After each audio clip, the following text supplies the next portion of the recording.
Oh, here we go. People are ticking in. Welcome, everybody. I am here with the wonderful Josh Reid Jones. Normally, we have the incredible Simone, who would be running the whole show.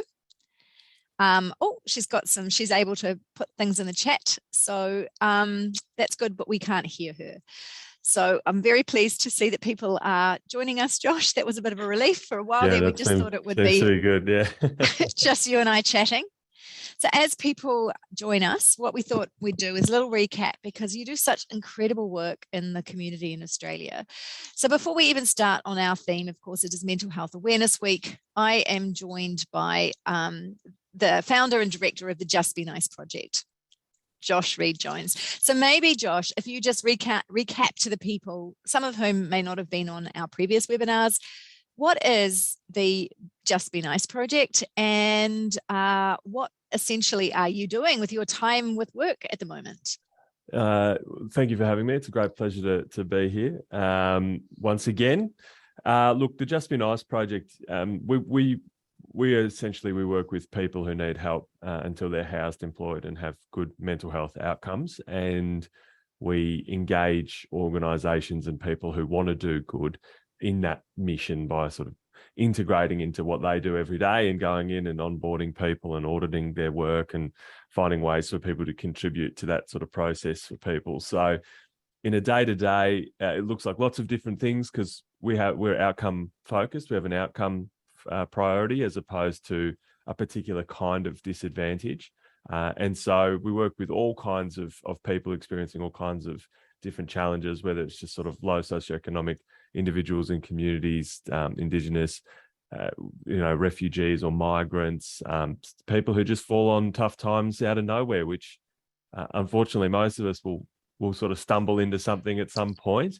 And then with our partner organisations, we make sure that we extend that same opportunity and those same frameworks internally as well. So I'm sure you've seen in your work that there are organisations that would be keen to say, oh, we want to do heaps of good, and then maybe they don't look after their own people all that well, in aid of wanting to do things that they can talk about in their marketing collateral outside of the organisation. And so we try and make sure that first and foremost, they're looking after the people they've got a direct hand on really well, and then from there able to take that great cohort of people that are well looked after and look after others. So it's pretty varied. It keeps me on my toes, and these are pretty turbulent times the last few years. There's been a lot of uncertainty. So, we're always busy, but we're, of course, at the moment, very, very busy leading into the end of the year. And your work is so valuable. What I love about it is that it really does put you in touch with a wide range of people. And as you say, anyone can fall on tough times. And the fact that an organization such as yours is there to basically scoop people up and to help, or to coordinate the people who want to help with the right people that they can help, and that overarching this idea that, you need to be looking after the people that you can look after before you go wider. Brilliant. Yeah. Brilliant from the heart work that you do, Josh, and we love speaking with you. So I just wanted to start, given that Mental Health Awareness Week is all about Reconnect. Mm-hmm. It's a really good idea for me to understand. I know you're busy.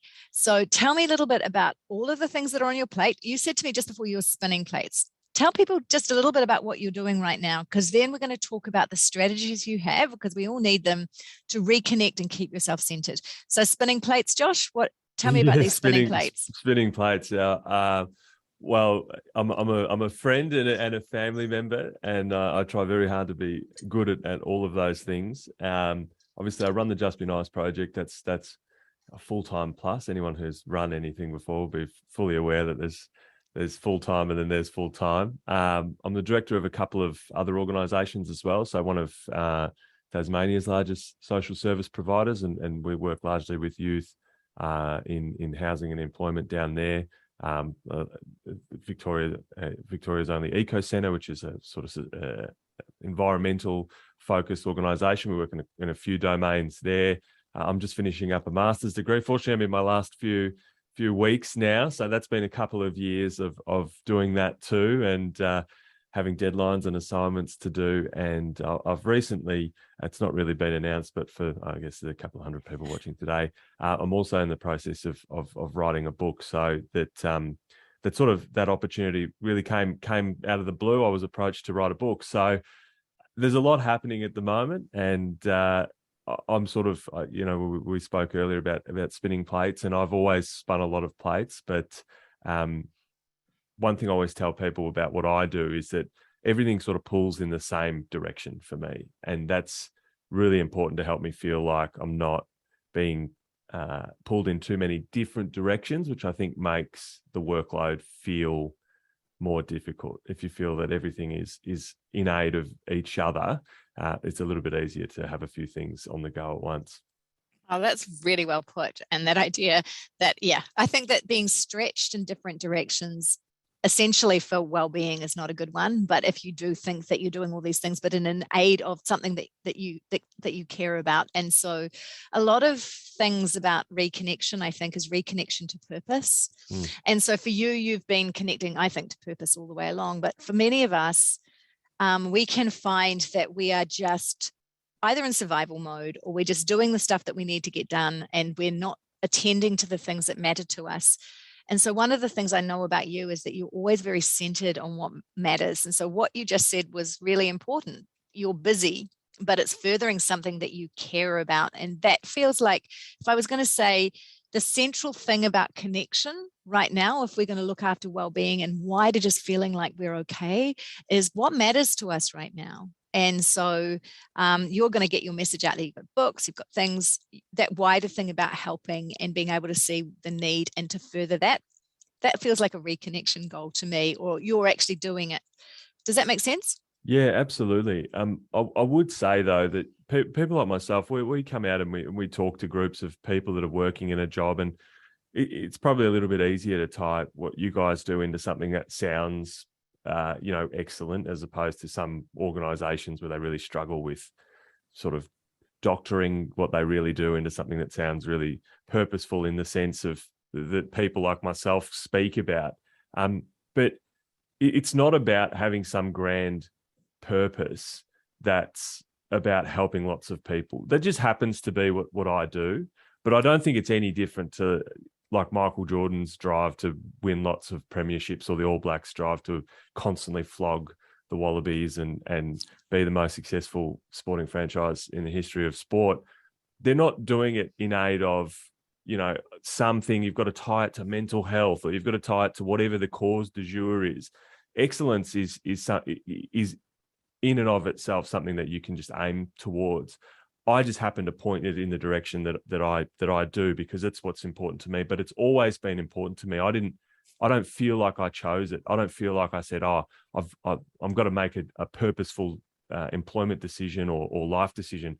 This is what I'm going to do because it sounds purposeful. This is what I do because it's what I'm about. And so I feel that people feel a lot of pressure to try and find some massive purpose, to feel like, I'm doing something. If you want to reconnect to purpose, you can just reconnect to being really good at what's in front of you, taking the opportunities as they present themselves, and understanding that it's not easier to help 1 million people than it is to help one person. And if you can put the time into looking after the people around you, you can find purpose in the team that you work in the family you speak to, in your friendship group, by broadening your time domain from, I need something that feels really amazingly purposeful today, to I'm going to live a purposeful life of contribution and trying to do well. And that includes looking after myself as much as looking after everybody else.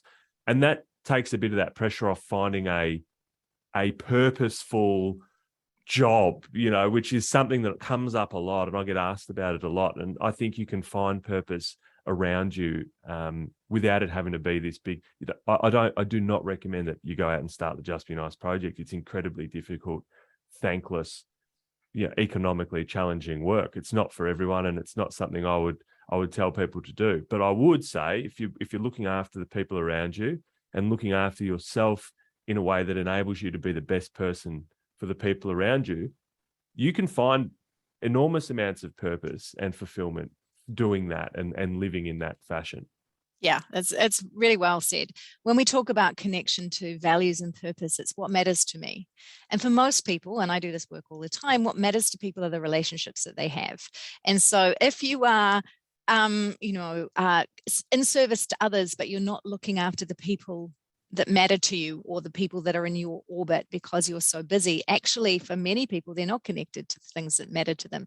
So connection to your values is just standing back and going, what matters to me? And usually it's people will say relationships, it could be their animals, it could be the environment, it could be beautiful aesthetics. It really doesn't have to be highfalutin. And I think that's a really good point, because the truth is, I came from a family of service, parents who were really into service, but didn't necessarily mean always that within their backyard, because they didn't have a lot of energy for their kids. So I think we just have to be really cautious. And I love that you brought that up. It's like when we say connection to values and purpose, it's actually about standing back and going, what really matters to me? And mostly when I ask that question, it will be my relationships. And often we're so busy that, and I'm thinking about the man who everyone knows, I forgot my wedding anniversary yesterday and he's still smarting. Oh. The most important person in my life, and I'm really good at everyone else and not spending some time making sure that he's okay. So I'm trying to doctor heal thyself at the moment. So good, and a point well made. It's just stepping back, and it doesn't have to be this big thing. And when those big things, they're hard for a reason, and they're that. And even when you're striving for that, other things can slip. So it's tricky. So that's exactly reconnection. It's the slipping and coming back to it, and that happens too. Like reconnection isn't just never making a mistake or never having to interrogate your first idea. Like this happened to me the other day. A friend of mine called up. Now I have a spare room in my apartment, and it's kind of like a storage room. I've got lots of stuff in there, And a mate of mine calls me up the other day, and he's like, I've been living in this suburb. I don't really like it. And he's sort of backwards and forwards from another place. His family live in another state in Australia. And he's like, oh, so I was wondering, about your spare room. And I've had people coming and going from this room forever. That's just kind of a bit halfway housey. But I'm thinking, I've got this book I've got to write. Uni's really stressful. I've kind of got all this storage. I've got this stuff in there. I'm going to have to sort it out. And I hesitated. I'm like, dude, your whole job is trying to make sure people have somewhere good to stay. This guy, I trust him. He's a good guy. He's a bit chaotic sometimes, but he's a great guy. And I had to go, hang on, of course you can stay, mate. Like in my head, but my first thing was, my inconvenience, my space, and I don't want someone in here all the time and all this kind of thing. And then that's not what I'm about. So of course I have to say yes, not just because I'm obligated, because I know I'll genuinely feel better. Like, how am I going to walk around and tell everyone look after each other? My mate needs somewhere to stay, and I'm like, I don't know about having a housemate because I've got to move a few boxes. Like, don't be full of shit. Just do the thing. And but the reconnection is sometimes that your first instinct is like, oh, I've been here in lockdowns and it's kind of nice to just hide in my cave, and that's okay. We do those things. It's okay to miss it sometimes, or have a first reaction that's maybe not your favorite reaction, like you're not proud of it. But to then make amends, that's part of the reconnection. I think that's the same when you forget an anniversary, or you don't call someone for a while, or you do this other thing and you go, okay, yeah, all right, I've got to lift my socks up here and do a bit better. Oh, that's such a good story. And I now feel better about I think that's the reality check sometimes of just taking that step back and say that initial reaction, which often is about convenience. And I think you made a really good point. We have been so locked down, and that our lives changed so much over the last 2 years that sometimes I've even done the no to going out for dinner with people for reasons that I can't even, like people I love, but going, what is that about? These are people who have remarked that they don't see me enough, and I've got no reason not to go. But my initial reaction was, then I've got to get out of the car. Yeah. So I think the whole thing around this Mental Health Awareness Week is actually to remind ourselves, need for connection. We know there's a need. Human beings are wired for it. And that it's bigger than just the connection with humans. It's connection to the big wide outside. It's the connection back to nature, connection to the people that we love and care about. And we were hunkering down, some of us, for a while. Yeah. And we made that work. And because we're adaptable, great. And I am talking to people who are finding it difficult, who are emerging and still have some anxieties around there. So How do you connect when you're thinking about dealing with your levels of anxiety? Have you experienced with that in terms of the people that you're dealing with, people who are now more reluctant perhaps to reach out than they might have 2 years ago? Yeah, I don't know if there's challenges for reaching out so much as there is some hesitancy around the way that people are emerging into the world based on the conversations we've been having for 2 years about looking after each other by essentially looking after ourselves. So people have just gone internally and into their small, maybe sort of nuclear family group where they're living in the same place or with their partner or whatever. And they're like, well, we've got to look after each other. We've got to make sure we've got enough food, toilet paper, obviously the classic example. And we're doing it in aid of looking after other people. But that message really wasn't the reason people ended up looking after themselves in their own houses. Very quickly that sort of, we got tired of the whole, you're looking after everybody else. And everyone went, I've got to look after myself. I need to make sure I don't lose my job in these challenging times. I need to make sure we've got enough food. We need to do our hour of exercise and do all these things. And so it's hard to just flip a switch and be in a different place mentally. And then when we talk about workplaces, well, everyone's talking about productivity and, I'm saving a commute and I'm not putting myself in harm's way, maybe on the train or something, or in a workplace where we don't want people to get sick. And I think that in all of those conversations, we miss the intangible benefits of people being around people, which is that when we were growing up, how much of our conversations were face to face as opposed to on a phone? Well, most of them. Yeah, we didn't have phones until I was like later in high school and stuff. And then when we were learning about conversations, the key message, I remember this so well, is like, 80% of communication is nonverbal. Well, when you're only getting like nipples to eyebrows on a Zoom, and I may or may not be wearing pants, no one even knows, like we're missing a whole bunch of that context. We're missing the opportunity to just grab people and say g'day.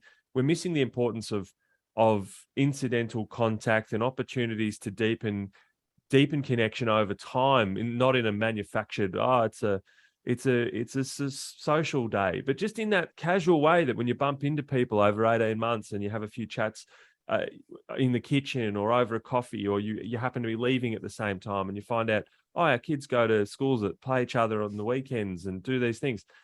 All of that stuff, you can't find a metric for it. There's no KPI, there's no productivity dividend for it. But what it does is it keeps people from stringing too many shitty days together, which is what I always say in a workplace, and when we want to have good connections to people and have good conversations, is we're not trying to stop bad days. We're trying to stop people from getting to 30 shitty days in a row before they go, I've had enough, I can't deal with it, I need a sick day or a week, or they freak out and they've had enough.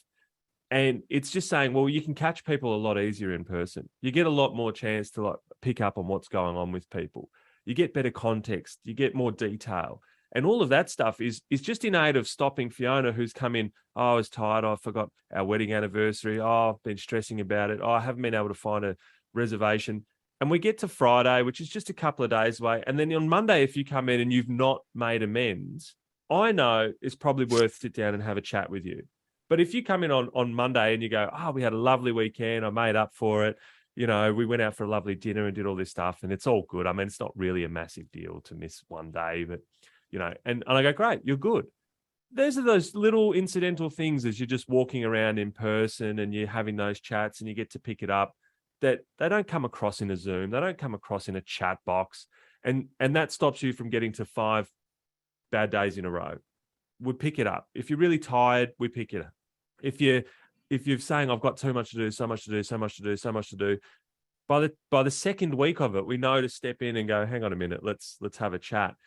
And there's something about being in person that draws you into that conversation in a way that I send out 1 million emails a day that say, yeah, I'm quite busy at the moment. I hope you're okay. You're probably pretty busy. Yeah, I'm really busy.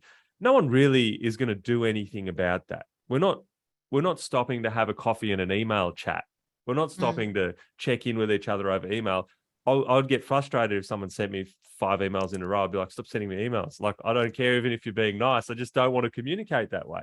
So when I'm trying to allay people's anxieties about coming back out into the world and seeing people in person, it's not because of productivity dividends or transit or any of that stuff. It's about, it improves people's capacity to make sure we're not stringing too many bad days together, and you check in better with each other and you do feel better about it. Do I think everyone should be in the office all day, every day, 70 hours a week, blah, blah, blah? No, that's not healthy either. But the importance of being around people can't be overstated, I don't think, for us, particularly as we probably enter generally globally, economically challenging times. Really important. Yeah, I mean, totally. I agree. We are wired for human connection, and that human connection is essentially, from an evolutionarily point of view, meant to be in person. And we do read body language, and you're right, communication is 80% the way that we actually can see and feel about others. The truth is that that's not always going to be the way, because we have remote workers who live in remote parts of Australia and New Zealand. And so I think that what we have to do is intentionally make sure that we are crossing those bridges so that you don't have those bad days that are stringing together, because there will be people who never get in. And so we have to, I think about connection in a different way. And when you're talking to leaders who lead teams who are remote, sometimes they are remote, and that's been going on for a long time. I think maybe this is the opportunity to say, how do we create those moments so that we can read through the screen? And maybe it is like, I'm way older than you, and we didn't have mobile phones, but we had landlines. People don't know what a landline is. I can tell you later. It's basically an iPhone now, because you've got to have it plugged in half the time to a charger. So it's basically that. You're just plugged into the wall with your phone. That's a brilliant way of explaining it. And, I can remember as a teenager, I spent a lot of time just lying on my back on that phone for hours at a time. We did do a lot of the connection with phones. We can now see people. I do think that we want to encourage people out into the world, because fear shouldn't be the thing that stops you going out and living your life. And we need to create that. And we also need to think about the way that we create some of those things that we know are important around connection when people haven't got that opportunity. So it's walking those lines between, why do we want people back in the office? Actually, like, I'm back in the office today. It's amazing. It's an opportunity. Some people don't get that opportunity. So it's, how do you do that in a way that comes from the right place? And how do you do it? I think that one of the things we need to acknowledge is that you're not going to be everyone's best friend. It really is annoying when people are like, how do you be everything to everyone? You can't be. In any workplace, I don't know if this is still PC to say these things, but people are like, oh, this is my work wife or my work husband. I've got my best friend at work. And then I've got Pete, who's six degrees away in connection. I know Pete, I say g'day, but we're not really great friends. One of the benefits of being in person is that sorting kind of naturally happens. You get your chance to spend a bit more time with people. And when you try and manufacture that on Zoom, nothing drives me more nuts than people being like, you're the manager, check in with Fiona. Fiona's like, I don't even like Josh. I don't want to tell you my feelings every day, mate. Like, we're not like that. We don't know each other like that. Don't try and be that. So via Zoom, it can be difficult to work that out. But one thing that you can do is make sure that people have someone. You don't have to be everyone's someone. You don't have to be the person who is everyone's best friend and tell me everything. But if we're not super close and I'm in a management position or part of the team and I say, hey, how's it going? And you go, well, on the weekend, I went out with Sarah, and then we chat again later. We have these tiny little chats because they can't be as organic and natural. We've kind of manufactured. And you say, oh, I caught up with my friend Sarah. And then, oh, I caught up with my friend Sarah. And then I might say, oh, did you see Sarah this weekend after a few months of, and you go, yeah, she's going really well. This is happening.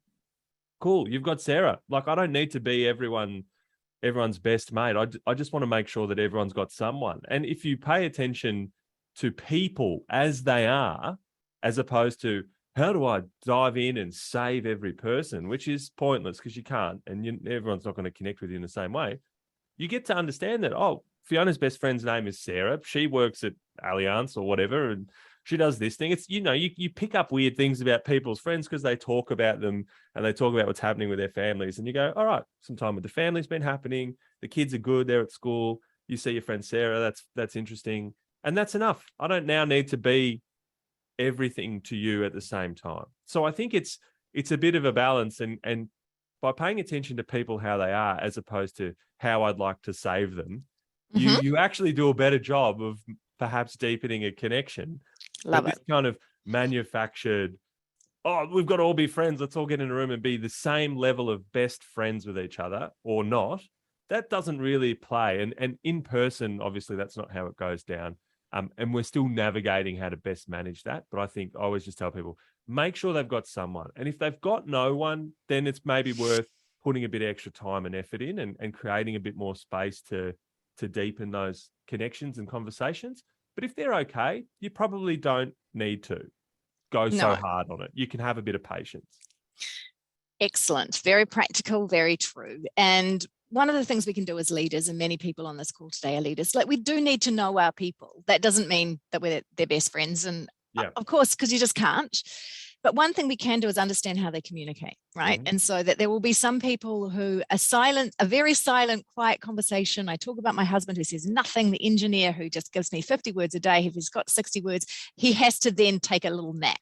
Yeah. So for me, that's just how we are. That's not a red flag to me. I understand how he communicates. As a leader, if I've got someone who there's some changes in the way that they're speaking, then I know that there might be something going on. And that's when you start to think, well, maybe who do they have on the team if they're not talking to me? So knowing people and not being artificial, because really what you're saying is that jollying along in a conversation where it's like, I'm going to connect, it's connection week. All it's going to do is annoy people because it won't feel genuine. It won't feel authentic. I can't believe it. We're at blinking 1 o'clock. Josh, or wherever you were, probably 10 o'clock. It's 10 o'clock more than that. It's only the morning here, so we're all good. You entertain us every single time. People are loving this chat, the frankness of it. I just know that you have so much to say in such a real way. You're a joy. So we need you on again to talk all things connection. I have to come over and say good day. We've got to visit the family. Well, we know you don't like this, so we'll have to have you in person. No, I don't. I think we just have to be honest about what things are good for, and it doesn't always have to be related to the balance sheet. I think that's probably the challenge, is when you meet people where they are and you pay attention to people as they are, you get to notice changes which make you better at picking up, if someone's a bit off, and you get the opportunity to develop really good relationships with people and give yourself time to develop those relationships. We don't just get relationships, we develop them. They grow over time. It's a practice. And so if you treat it like a practice as opposed to something you've got to get done or a KPI, then it takes the pressure off every individual conversation and just puts it on how everyone carries themselves and is paying attention to one another. And I think that's probably the best way to reconnect, is to take some of the intensity out and just give everyone the opportunity to be comfortable and meet each other where they are, and then move together. And so that's the kind of stuff I try and encourage people to do, I guess. Wonderful. Brilliant. Can't say it better. Stunning. All right, my love, you go back to, I don't know, getting out in the sunshine. We'll try and navigate the grey. Thank you so much for having me. It's always a pleasure to hang out with the Groov team, and I hope you guys have a wonderful week ahead. And you too. Thanks for joining us, everyone. See you again soon. Bye.